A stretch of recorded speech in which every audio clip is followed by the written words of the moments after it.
The post-election violence has so far left 8 people dead, and there are fears of more unrest ahead of Friday's official swearing-in ceremony. Earlier I spoke to Samuel Moncada, the Venezuelan ambassador to the UK, who told me the opposition are just sore losers.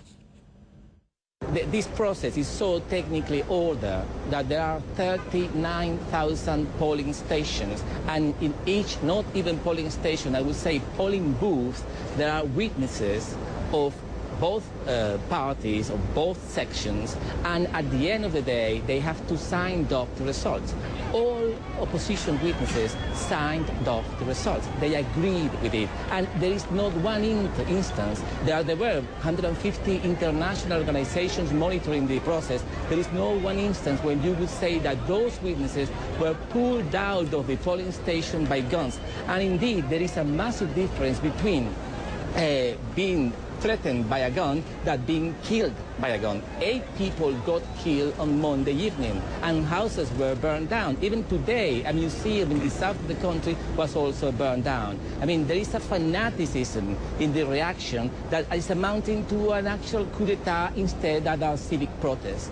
Maduro is due to take his position to be sworn in tomorrow. That looks likely to go ahead no matter what happens at this point. Are you concerned, though, about him presiding over such a divided country?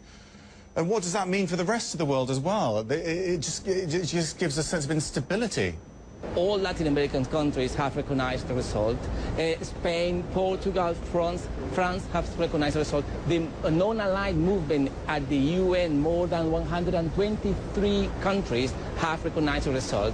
And in that sense, we are quite comfortable. That is democracy. In 2007, the government proposed a referendum to change the constitution, and it lost the referendum by 1.8%, which is more or less the difference that Maduro's advantage today. And the government recognized its defeat. I mean, this country is divided, and the results change according to the election.